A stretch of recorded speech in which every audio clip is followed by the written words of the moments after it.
Hello, Erica here. I'm here to do my quarterly reading goals check-in, where I show you fancy pie charts and tell you about how I'm doing with the reading goals I set for myself at the beginning of the year. My Goodreads goal this year is 80 books. As of right now, on March 30th, I have read 41 books. I have read a lot of graphic novels, which I'll get to in a minute, but my page count is also pretty high, over 12,000 pages right now. So I'm pretty pleased with that. I am not going to raise my Goodreads goal though, because I just feel like it's kind of silly and not necessary. I'll read what I read. And there may come a time later this year where I am not reading this much, so that'll be fine. As far as my genre breakdown goes, and this isn't really strictly a genre breakdown, but more of a genre and or medium breakdown, my top 4 categories right now are going to be graphic novels, literary fiction, science fiction and fantasy, and short stories. This doesn't really surprise me. I have been reading more science fiction and fantasy this year than I have in previous years, but I'm enjoying that, so that doesn't bother me at all. One thing that I would like to increase on this is the amount of classics I've been reading. As you can see, classics is a little orangish yellow slice down there, and it is pretty tiny. As far as the type of book I've been consuming so far this year, and I have no goals about this, it doesn't matter to me how I consume books, though I do at the moment prefer physical books. And as you can see, I have read almost entirely paperbacks, some hardbacks, and I've listened to 1 audiobook so far this year. I have read no books on my Kindle. My Kindle actually just broke, so I don't know that I'll be reading any books on my Kindle because I don't know that I'm going to buy a new one.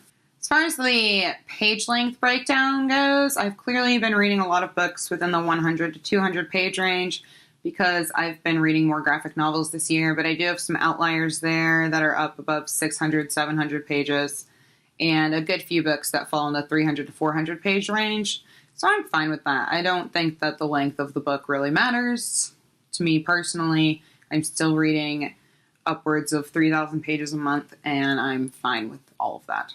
One thing that I was interested to find and that I'm a little disappointed in myself about is the year that the books that I've read so far have been published. I've read a lot of books published in 2000 to 2014, and that surprises me because in past years I've been much more focused on classics and modern classics.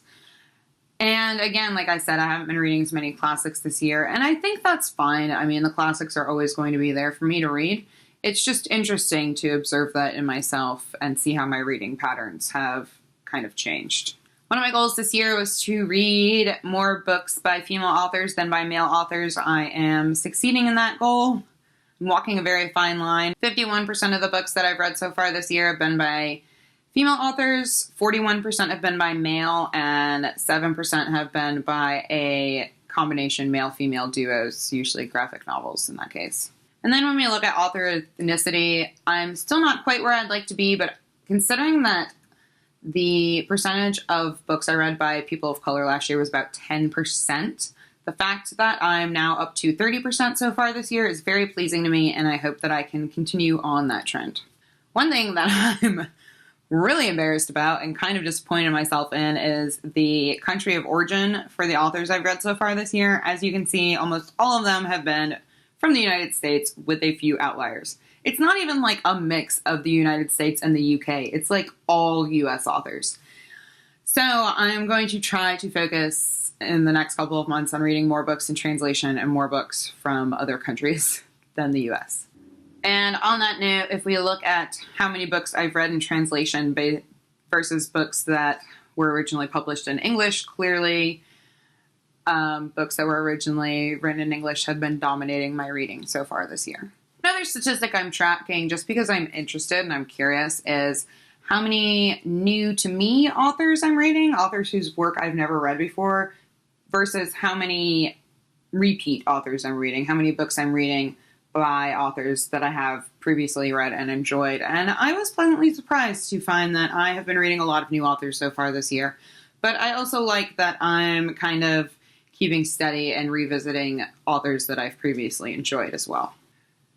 And then as far as how many books I have purchased and added to my physical TBR pile this month, I clearly was a little out of control in January and even in February, but that dropped off in March, and I'm hoping to kind of continue that downward trend there so that I don't have to keep reading like a maniac to get them all finished. Other than that, I don't have that much to say about my goals. I just thought that I would like some physical evidence for what I've been doing so far this year and that I would share it with y'all. If you have been tracking your reading, please let me know, and I'd be interested to hear how you're doing with your 2015 reading goals. If you have any questions, also let me know in the comments, and I'll see y'all soon. Bye!